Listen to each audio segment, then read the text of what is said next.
Tiba-tiba ketika ditangkap apa segala macem, ngaku tak paham aturan pengadaan barang dan jasa karena mantan penyanyi dangdut. Enak banget. Masa alasannya gitu? Kalau misalkan alasannya adalah gak ngerti karena mantan penyanyi dangdut, jadi penyanyi dangdut aja, jangan jadi bupati. Gimana sih?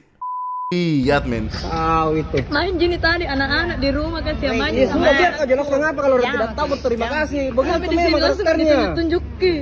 Jadi bukannya berterima kasih anak yang sudah ditemukan, malah dimarah-marahin, malah ditunjuk-tunjuk. Kenapa? Saya tidak membenarkan perlakuan Bunda Hafiz yang tiba-tiba meluapkan emosi, tapi kalau kita melihat dari sisi baiknya, itu luapan emosi yang mempertanyakan anaknya kenapa mesti dibawa ke rumah si ibu. Ya lu ngomongnya sama polisi, kan polisi yang nyuruh dibawa ke rumah si ibunya. Gimana sih? Jujur saya sangat berterima kasih atas perhatiannya karena membawa pulang Hafiz untuk diberi makan, bermain. Tapi apakah ibu sudah memikirkan dampaknya? Jangan nyalain ibunya, kan dikata.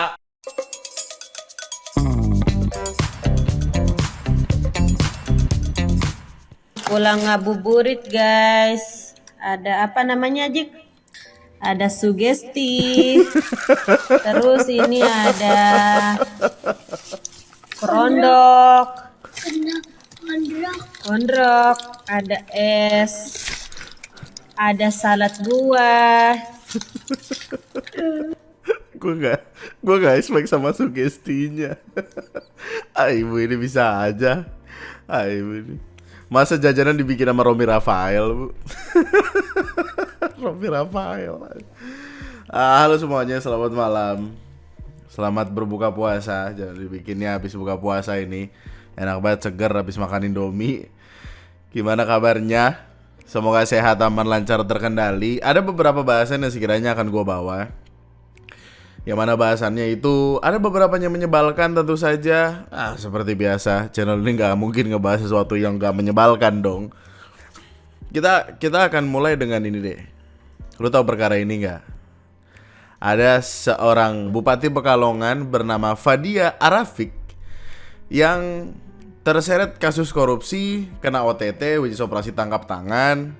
Terus dia sebagai pejabat, mohon diingat ini bupati, mengaku tak paham hukum karena berlatar belakang penyanyi dangdut. Dia dengan kesadaran penuhnya berbicara seperti itu.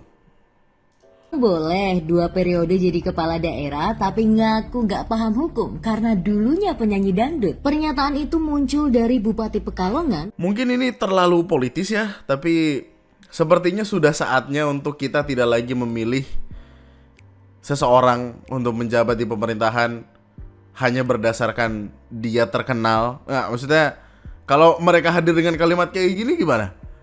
Yang kena kita juga. Buat lu yang nggak tahu dia siapa, mungkin lu tahu lagunya.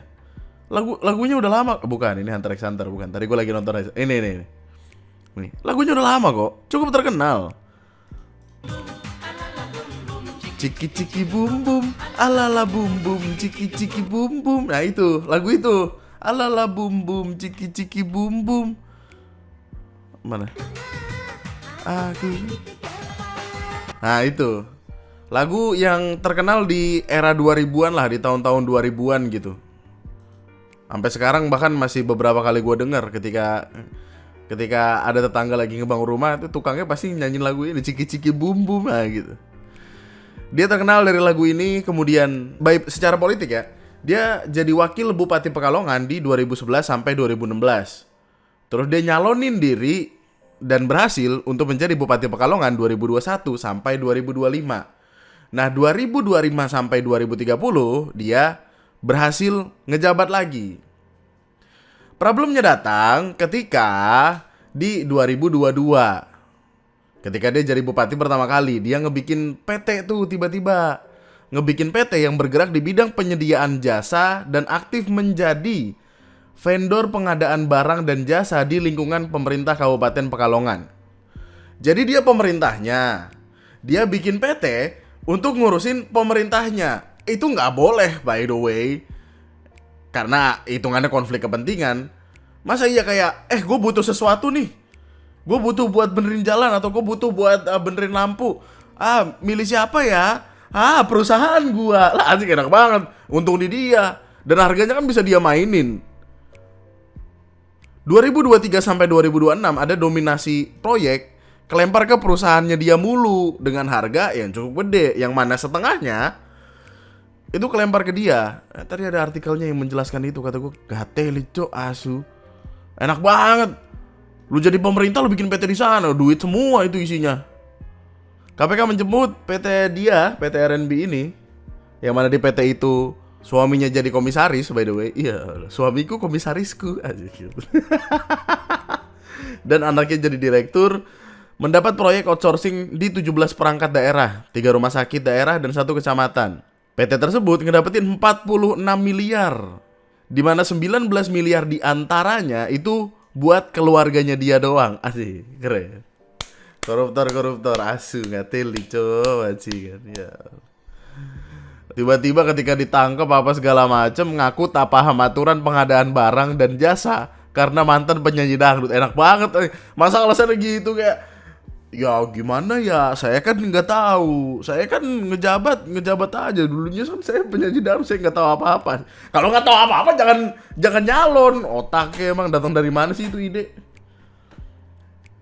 Bisa kelempar kemana-mana sih, kelempar kayak yang lagian ada yang milih, siapa suruh milih apa segala macam. Tapi kan dalam pemeriksaan intensif yang dilakukan, si bupatinya menerangkan bahwa dirinya berlatar belakang sebagai musisi dangdut, bukan seorang birokrat serta tidak memahami hukum dan tata kelola pemerintah daerah. Asep menyampaikan, Fadia menuturkan kalau urusan teknis birokrasi akhirnya diserahkan kepada sekretaris daerah. Lah sekretaris daerahnya aja suruh jadi bupati, gimana sih? Kenapa harus dia? Aneh. Udah 2 kali ngejabat, masih nggak ngerti ngerjain apa. Kan gimana sih? Iya, kalau misalkan alasannya adalah nggak ngerti karena mantan penyanyi dangdut, jadi penyanyi dangdut aja, jangan jadi bupati. Gimana sih? Enak banget men. Nih kalau selamanya kita kayak gini ya, maksudnya selamanya kita dipimpin oleh orang yang nggak ngerti dan ketika diminta pertanggungjawaban jawabannya kayak gini, nggak akan maju bro, nggak akan maju. Bullshit lah, Indonesia emas, nggak ada yang emas.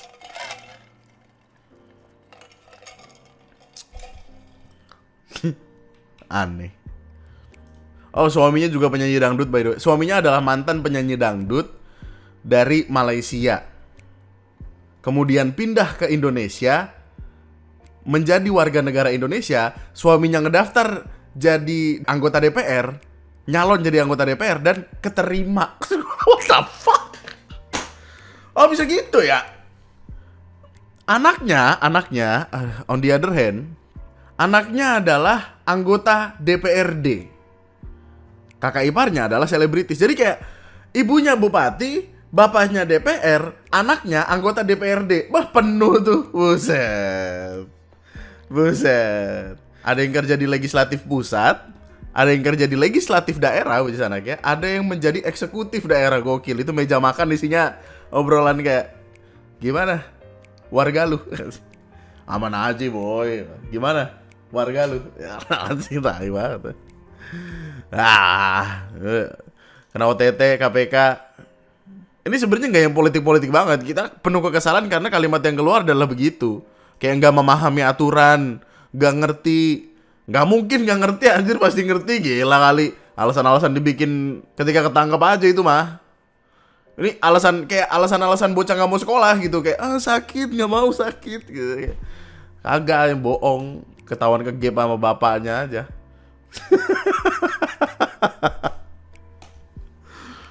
Anyway, nih. Ada kasus ini. Viral, senior ospek PMI yang baru tiba di Jepang disuruh makan natto dengan tujuan agar terbiasa di lingkungan kerja. Nah, moro-moro ada video ini. Video yang ngasih lihat some kind of ospek di Jepang. Disuruh makan natto dengan kondisi pala dibotakin, kagak pakai baju. Gue juga nggak ngerti fokusnya apa, tapi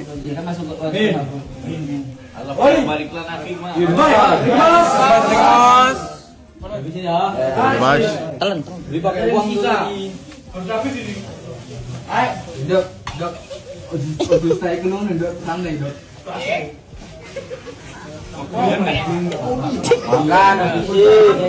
Makan, habisin.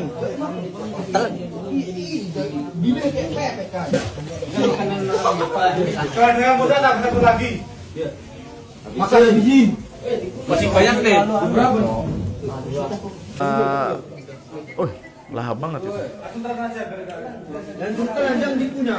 Oh, itu udah mual-mual tuh. Udah mual-mual tuh. Jadi gini. Jadi PMI itu adalah pekerja migran Indonesia, asal Indonesia. Setelah orang ngelihat video ini, orang di internet, khususnya orang Indonesia, marah. Kenapa? Ya karena kita nggak ada yang suka yang namanya perundungan, kita nggak ada yang suka yang namanya senioritas. Soalnya kelihatan banget kayak orang-orang yang berdiri ini kayak, wih sok senior banget nih, si paling senior, anjay. Keren banget gaya lu, buset dah boy. Orang sama-sama nyari duit, sama-sama kerja. Kelakuannya kayak ospek-ospek anak kampus, ya elah. Dan bener-bener kayak disuruh makan, dibarisin, kagak pakai baju. Gue juga nggak tahu, kasihan anak orang masuk angin bro. Jepang bukan ada dingin. Terus ada satu orang tadi bawa bentungan kayu. Gue nggak tahu itu pada akhirnya buat mukul atau enggak, tapi kayaknya sih enggak ya. Katanya sih enggak. Video ini langsung menimbulkan polemik di masyarakat, menimbulkan kemarahan umat. Karena apa? Ya itu tadi, nggak ada yang suka ngeliat senioritas sosok mantep kayak gitu. Gua nggak tahu apakah ini adalah tipikal ospek-ospek yang diturunkan ke adik tingkat atau gimana. Gua nggak ngerti. Mungkin mereka dulu dibegitukan juga, jadi mereka ingin merasakan gimana rasanya jadi senior atau apa, nggak tahu. Cuman gua kesel rek. Kenapa rambut harus dibotakin? Di Jepang sendiri mereka yang penting rapi. Masih sama-sama cari uang di negara orang, ngapain bikin ospek-ospek gitu? Mau masuk kuliah? Sewajarnya aja mas jadi WNE. Kampungnya tetap dibawa. Oh iya, ini kayak hal kampungan dari negara sendiri yang diimpor ke negaranya orang. Nah itu yang orang sebel kayak. Gue nggak tahu di Jepang tuh bakal kayak apa ya lu nemuinnya, tapi sobat mantep ay, kesel. Videonya sendiri naik pertama kali di TikTok, ini, akun TikTok ini. Terus dia ada klarifikasi, minta maaf. Warahmatullahi wabarakatuh. Tiba-tiba pakai peci. Saya atas nama akun sudah mengupload video yang lagi viral. Hari ini saya akan berklarifikasi tentang video anak-anak yang lagi viral makan natto. Saya dan senpai saya yang lain tidak bermaksud untuk membuli atau menyakiti. Tujuan kami biar adik-adik kami yang baru datang bisa membiasakan diri untuk makan makanan yang ada di kapal Jepang. Karena di kapal biasanya makan seadanya seperti natto, sashimi, telur mentah. Yang kerja di kapal pasti ada yang paham juga lah. Tolong. Dan juga saya meminta maaf sebesar-besarnya. Saya juga sama senpai-senpai yang lain udah minta maaf juga ke Kohai. Warahmatullahi wabarakatuh. Klarifikasinya kenapa nadanya begitu ya? Intonasinya aneh. Tapi ya penjelasannya dia gitu. Penjelasannya adalah kenapa diharuskan untuk nyobain natto, karena katanya di kapal yang mana tempat kerjanya mereka itu makanan biasanya seadanya. Itu adalah proses pembiasaan dirinya mereka, katanya gitu. Tapi kan nggak harus yang tipikal kayak gini bro. Lu bisa chill aja gitu. Kenapa harus lepas baju apa? Emang kalau orang lepas baju makannya jadi lebih kenyang apa gimana sih? Aneh banget lu. Berasa owner aja, berasa sama-sama kerja. Masalahnya nggak semua orang kuat makan natto. Nggak semua orang bisa makan natto. Orang Jepang sendiri pun bahkan yang gue yakin nggak semua orang makan natto. Pada akhirnya kayak jengkol sama pete di Indonesia aja. Maksudnya ada yang suka, tapi ada yang enggak gitu. Si paling senpai. Nah problemnya adalah gini. Ini kan adalah username dari akun TikTok yang pertama kali naikin video tadi. Ini tuh bener-bener dia yang naikin loh men. Dia naikin sendiri untuk kelihatan keren. Video-video ini dia yang naikin. Tapi kemudian dia hapus akunnya. Terus tiba-tiba ada akun dengan username yang sama Yang mana gue nggak tahu ini adalah owner yang sama atau enggak.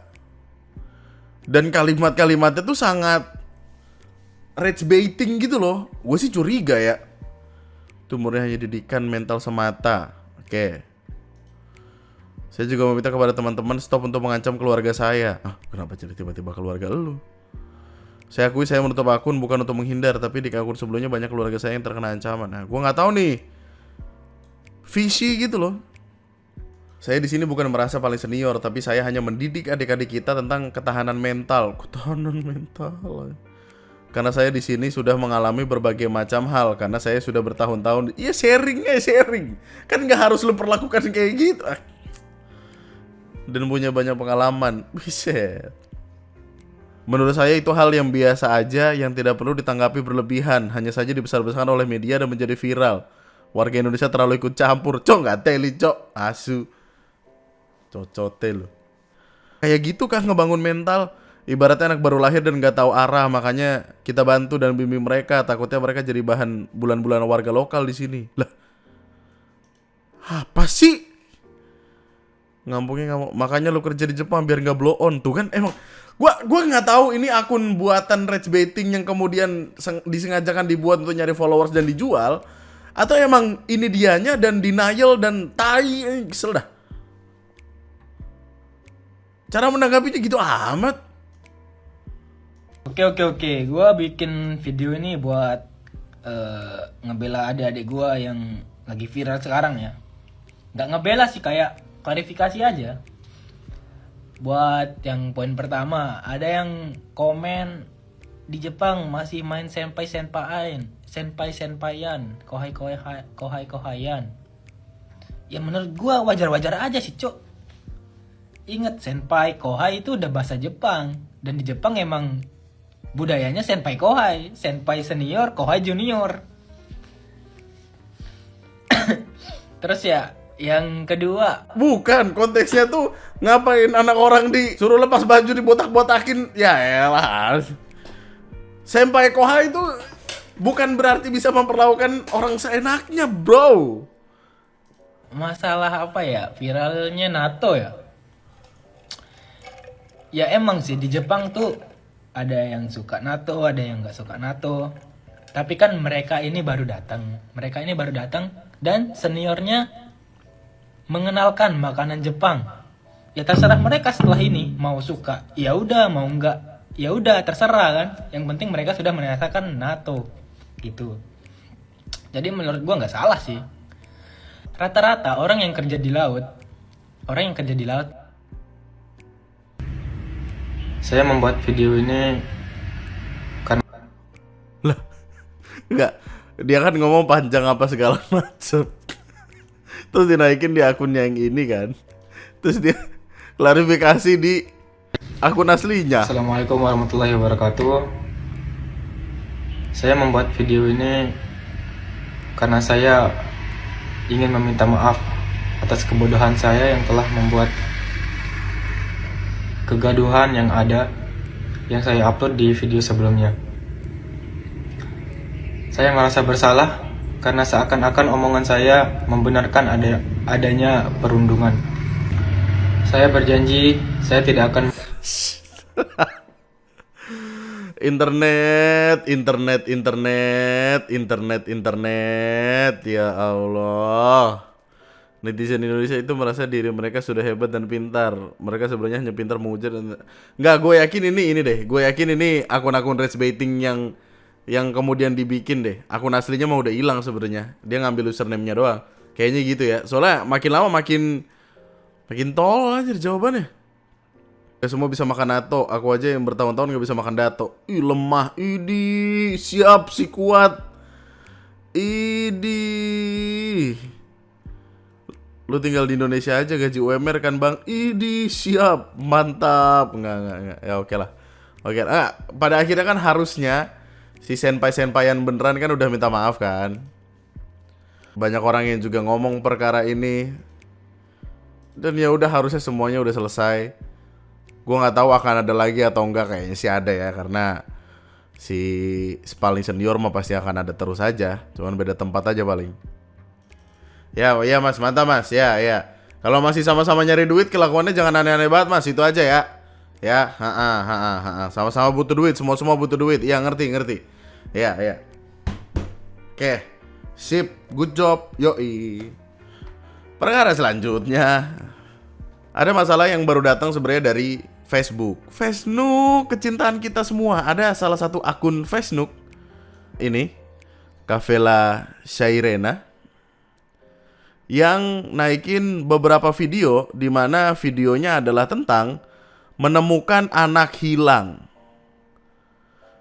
Suatu hari, kayak baca buku cerita anak gua nih. Suatu hari ada seorang anak kecil, gua nggak tahu pastinya berapa tahun, tapi intinya anak kecil ditemukan berkeliaran di pinggir jalan dengan hanya membawa tas. Tasnya berisi popok dan baju ganti, baju salin gitu, baju ganti lah. Terus orang-orang bingung dong, kayak, loh, kamu ngapain sendirian? Kamu anaknya siapa? Ngapain di sini apa segala macam, ditanya-tanya gitu kan? Orang pada bingung, apalagi dia ke jalan bro, ke jalanan, ngerinya ketabrak motor atau ketabrak mobil kayak apa, kasihan kan. Sedangkan di tasnya ya waktu dicek gitu doang, nggak ada informasi-informasi yang gimana tuh. Tasnya cuma isi pampers sama baju. Jadi penasaran dong semua, ini apa yang terjadi. Akhirnya sama ibu-ibu ini dibawalah kemudian ke polsek. Dan di polsek tuh jadi kayak chill-chill aja gitu anak kecilnya. Ke polsek Baling, ya itulah ke polsek pokoknya.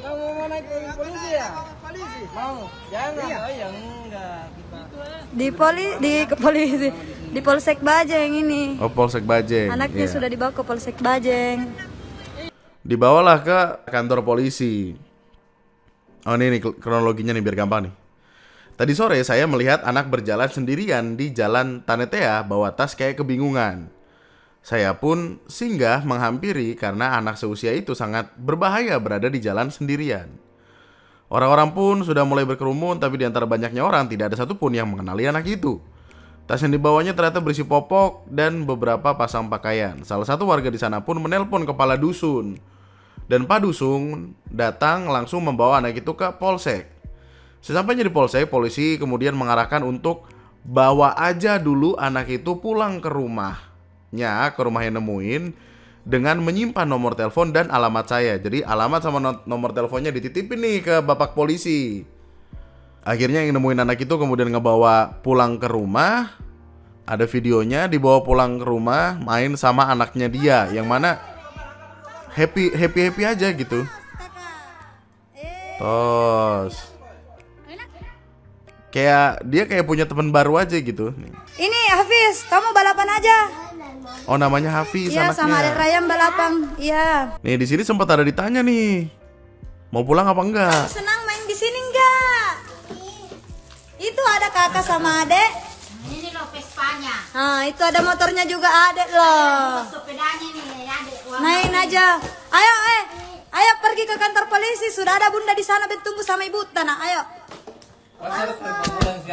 Kamu mau pulang? Ayo. Mau pulang nak? Udah ada katanya bunda. Kenapa tanya bunda? Kamu nggak mau ke bunda lagi?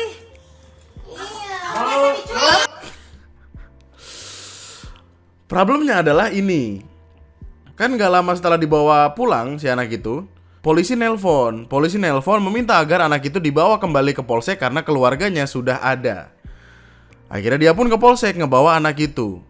Sesampainya di sana, saya belum turun dari motor, sudah langsung ditunjuk-tunjuk sama mamanya sambil dimarah-marahi. Bukannya berterima kasih. Saya pun kaget karena respon mamanya di luar ekspektasi. Lu lihat men. Main gini tadi anak-anak di rumah kasih main sama. Jelas mengapa kalau tidak tahu berterima kasih. Tapi di sini langsung ditunjuk-tunjuki. Tidak bakalan dicuri. Sudah. Anakku di rumah juga 2 umur. Biar di Bakas. Umur 3 tahun sama umur 1 tahun 2 bulan. Sampai melotot-melotot gitu bro. Emosi betul. Lagi kamu ditunjuk-tunjuk langsung turun dari motor. Soalnya anak dari posisi tabu, terima kasih kak. Jadi bukannya berterima kasih anak yang sudah ditemukan, malah dimarah-marahin, malah ditunjuk-tunjuk. Kenapa? Dengar dulu penjelasannya. Dan itu kan sudah melalui kepolisian gitu. Maksudnya kayak Chill dikit bro. Lah, ngamuk dia. Lah. Ngelihat perkara ini orang di internet rame. Oh marah bro. Kayak kok lu nggak ada terima kasihnya acan. Lu yang salah ngebiarin anak lu keluyuran tengah jalan. Kenapa jadi orang lain disalah-salahin. Rame tuh perkara. Sampai masuk lambe turah bro. Gak lama setelah itu perkaranya berlanjut. Ada some kind of klarifikasi dari keluarga si anak, dari si ibu dan bapaknya si anak. Sudah melapor di Polsek Limbung, minta tolong yang kenal sama orang viralkan untuk sampaikan jangan menolong untuk mencari untung untuk konten. Loh, dituduhnya demikian, dituduhnya nolong untuk konten doang. Assalamualaikum, ini akan panjang ya, bear with me ya. Oke. Assalamualaikum, mohon maaf sebelumnya izin klarifikasi sedikit buat semua agar tidak melebar kemana-mana. Saya konfirmasi sedikit dari pembicaraan saya di telepon sama bundanya Hafiz. Jadi bundanya Hafiz tuh ya ibu-ibu yang nunjuk-nunjuk marah-marah tadi. Kronologi menurut bundanya Hafiz adalah di sore hari pada pukul sekitar 4:30-an, Bunda Hafiz hendak berangkat dari rumahnya ke rumah neneknya untuk menjemput adik dari Hafiz, karena adiknya dititipin di neneknya. Sementara posisi Hafiz ada dalam rumah lagi bareng bapaknya dan rumah dalam keadaan tertutup semua atau terkunci. Setelah beberapa saat ayahnya membuka pintu rumah seperti biasa di sore hari tanpa menyadari bahwa anaknya which is Hafiz ternyata keluar rumah sendiri dengan membawa tas coklat yang biasa dia bawa ibunya kemanapun kalau dia membawa pergi Hafiz dan adiknya. Oke, tasnya itu yang tadi berisi popok dan pakaian ganti. Setelah itu, bundanya Hafiz pulang tuh sama adiknya karena habis dijemput kan. Masuk ke dalam rumah, bundanya nanya, Hafiz mana? Kok nggak ada? Di situ lo baru tersadar kalau anaknya nggak ada di rumah. Ya mana ini kelalaian orang tua dong berarti. Ya lu udah salah, anaknya ditemuin marah-marah gimana sih? Setelah itu mereka mencari ke seluruh komplek dan tidak ketemu. Ada salah satu tetangga membantu mencari dan menyarankan ketemu Pak Dusun. Pak Dusun mungkin ketua dusun. Siapa tahu ada solusi. Dan ternyata kepala dusun yang mereka datangi adalah kepala dusun dari orang yang membawa anak Hafiz, which is Mbak Kavela ini. Kepala dusunnya sama. Oke, berarti kepala dusunnya kemudian ke polsek untuk ngasih tahu kalau nih maknya udah nyariin gitulah kali ya. Dan disitulah awal titik harapan ada, bahwa di situ Pak Dusun mengatakan kalau anak Hafiz sudah dibawa ke Polsek Bajeng. Oke. Jadi Bunda Hafiz dan suami beserta keluarga mendatangi Polsek Bajeng sekitar 5:30 sebelum buka puasa. Setelah sampai di sana, Hafiz nggak ada di tempat. Dari info bundanya Hafiz, pihak berwajib tidak mengetahui alamat atau nomor HP ibu yang menemukan Hafiz ini. Yang mana ini cukup bertolak belakang karena di kronologisnya polisi di sana kemudian mengarahkan untuk membawa saja dulu anak itu pulang dengan menyimpan nomor telepon dan alamat saya. Udah dikasih, kok bertolak belakang gini? Oke lah, nggak ngerti gua, mungkin miskom di polisinya atau gimana. Nih miskom. Di sini pun sampai mempertanyakan. Semoga ibu yang pertama kali memvideokan kehilangan anak Hafiz bisa memberikan klarifikasi sedikit tentang kesalahpahaman ini. Apa benar ibu memang memberikan alamat plus nomor HP yang bisa dihubungi kepada pihak berwajib? Nah, maaf kalau saya salah lagi karena menurut info dari Bunda Hafiz setelah dia sampai di pihak berwajib, dia tidak melihat anaknya dan tidak ada akses dia dapat di mana bisa menghubungi orang yang membawa Hafiz. Dan mereka hanya bisa menunggu dengan rasa campur aduk, panik, emosi, sedih dan sebagainya. Karena maraknya sekarang pencuri anak-anak. Ya udah tahu banyak pencurian anak tapi anaknya kagak diliatin sampai keluar rumah sendiri. Gimana sih? Maka dari situ pikiran Bunda dan keluarga Hafiz tidak bisa terbendung. Dan setelah menunggu penuh harapan, datanglah ibu Kavela ini yang ngebawa Hafiz. Sekitar setelah terawih. Saya tidak membenarkan perlakuan Bunda Hafiz yang tiba-tiba meluapkan emosi. Tapi kalau kita melihat dari sisi baiknya, itu luapan emosi yang mempertanyakan anaknya kenapa mesti dibawa ke rumah si ibu. Ya lu ngomongnya sama polisi, kan polisi yang nyuruh dibawa ke rumah si ibunya. Gimana sih? Jujur saya sangat berterima kasih atas perhatiannya karena membawa pulang Hafiz untuk diberi makan, bermain. Tapi apakah ibu sudah memikirkan dampaknya? Jangan nyalain ibunya, kan dikata polisinya yang minta. Gue juga nggak tahu kenapa polisinya kagak ditaruh dulu tuh anak di kantor polisi. Gue nggak tahu gue. Kalau ortunya datang mencari, sekarang anak Hafiz dibawa pulang. Ada mungkin sekitar kurang lebih 3 jam mereka menunggu di polsek. Oh, 3 jam. Tanpa kejelasan dan kabar apa-apa. Jadinya perasaan sedih dan emosi bercampur aduk. Maka dapatlah suatu kejadian yang tidak diinginkan. Seperti video sepotong itu yang sudah viral di mana-mana. Dan info baru lagi, tadi sore, hari ini Selasa 3 Maret, Bunda Hafiz dan suami beserta keluarga sudah bertemu langsung dari pihak ibu yang memvideokan. Which is Kavela mengklarifikasi secara langsung sudah mencari jalan tengah menyelesaikan ini masalah. Dan info dari Bunda Hafiz, ibu tersebut sudah memberi pernyataan dan membuat surat pernyataan.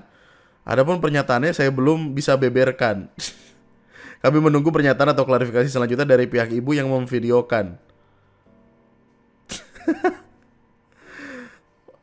Mungkin tidak ada yang bisa mengerti ataupun menerima penjelasan dari kami karena orang yang pertama membuat postingan viral ini adalah kunci dari semua kejadian. Jadi minta maaf kalau ada perkataan yang salah. Dari saya, semoga ibu yang memvideokan bisa memberikan keterangan yang sebenarnya. Karena sebaiknya kita semua adalah salah dan dosa. Iya, Allah, tiba-tiba begitu. Nah, di sini ada klarifikasi nih. Saya menolong Hafiz sama sekali tidak mencari untung untuk konten. Semua sudah jelas di kronologi kejadian yang pernah saya buat. Tidak ada sedikit pun yang saya karang. Sekali lagi, saya telah menitipkan nomor telepon dan alamat rumah sedia aparat polisi yang ada melayani pada saat itu. Pernyataan bahwa Hafiz berada di rumah 3 jam dan dikembalikan setelah sholat tarawih benar-benar sangat keliru dan mengada-ngada.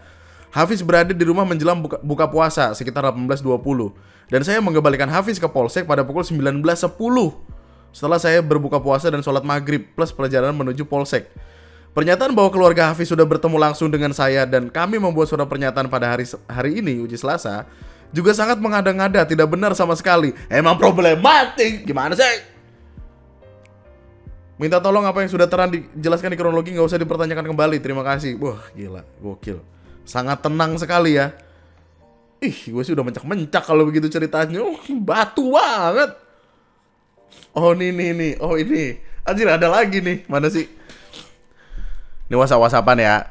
Assalamualaikum warahmatullahi wabarakatuh. Saya sebagai orang tua dari Nanda Hafiz izinkan saya untuk klarifikasi. Pertama-tama, memang saya sebagai orang yang sudah lalai dan teledor. Mudah-mudahan kedepannya menjadi perhatian untuk kami. Tetapi saya sesalkan di sini kenapa dari pihak kepolisian lepas tangan, tidak menjaga Hafiz sampai orang tuanya datang setelah diberikan sama Pak Dusun. Justru dikasihkan orang lain yang bukan dari keluarga korban. Dan sama sekali tidak ada bukti penyerahan dan logbook dari kepolisian. Kalau seperti itu saya berpikir sudah salah dan orang yang viralkan juga sudah salah. Kenapa mesti dia bawa pulang Hafiz? Karena bukan ranahnya si ibu untuk membantu karena sudah di kepolisian. Lah nggak tahu, tanya polisinya gimana sih? Jangan nanya anak orang. Pada saat itu juga ada info kalau sudah di polsek. Ternyata sampainya di sana tidak ada Hafiz. Jadi wajar, bundanya mungkin panik, sudah mencari kiri kanan, ditambah hamil lagi. Oh, lagi hamil. Mungkin sedikit stres. Oh.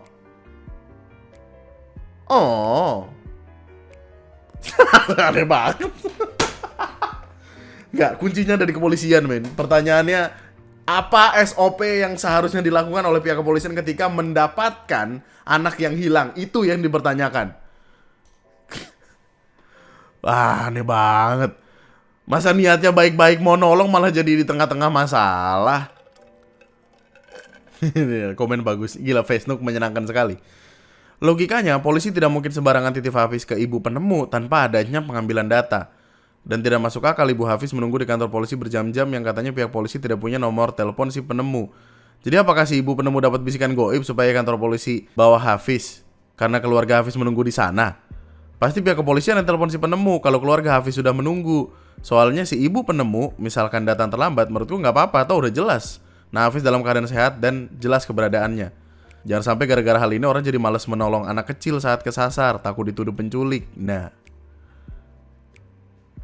udahlah, harusnya tuh ini semua selesai dengan oh maaf ya, terima kasih. Ya udah selesai. Sudah dong. Selesai dong. Ya Allah, panjang. Sepakat untuk menyelesaikan permasalahan tersebut secara kekeluargaan dan saling menerima serta saling memaafkan. Ya. Ya, tapi maksudnya Bapak polisi tapi mau minta maaf juga nggak, Pak? Harusnya mau lah Pak. Enggak, gue nggak tahu SOP apa yang harus dilakukan. SOP kepolisian saat menerima orang hilang, ada nggak sih? Enggak, rata-rata melaporkan orang hilang, bukan orang udah ketemu terus ditaruh polisi. Gue nggak tahu, mungkin lu bisa bantu gue men, apa yang harusnya polisi lakukan. Tapi di kepala gue sih polisinya akan naruh dulu di kantor polisi, dijagain, ditungguin sampai emak bapaknya datang, dicari info kamu siapa, anaknya siapa, tinggal di mana. Oh di sini, panggil Pak RT-nya, panggil Pak Dusun apa segala macem dah. Ketemu dong. Emang aneh aja. Awalnya ketika orang ngelihat video si Hafiz hilang dan ditemuin, spekulasinya tuh macam-macam loh men, panjang sekali.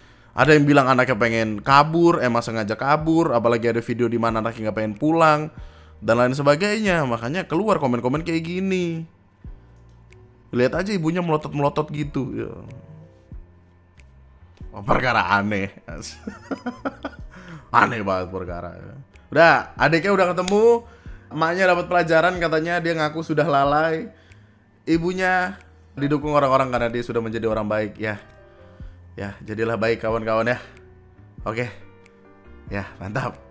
Let's go. Ya Allah, ada aja perkara kehidupan ini. Ya, itu dulu berarti ya untuk video kali ini ya. Ada beberapa video lagi tapi kayaknya ini harus menunggu masih. Salah satunya ini nih, emak-emak tahan jenazah untuk tidak dikubur dulu karena masih ada utang 250 juta. Gimana tuh? Bingung gak lu? Ya. Jangan lupa di like dulu sebelum cabut. Jangan lupa tinggalkan komen di kolom komentar di bawah dan subscribe untuk lanjut mendapatkan hal-hal aneh yang terjadi di negara lu tercinta ini. Ya. Itu aja berarti, love you so much. Nama gue Andri, sekian dan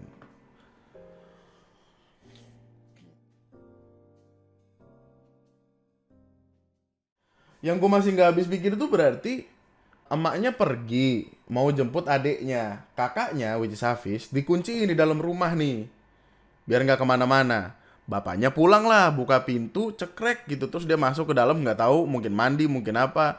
Anaknya kabur, ya. Ini kagak ngobrol sama bapaknya kayak anaknya di rumah ya, jagain gitu. Apa gimana kayak? Komunikasi is the key yo, komunikasi is the key. Kemarin gue pengen naik motor, kuncinya kan gak ketemu nih, nyelip entah kemana. Akhirnya motornya gue bisikin, kamu kenapa sih? Gak apa-apa kamu, ayo ngobrol-ngobrol. Nyala ya kan. Kuncinya adalah komunikasi.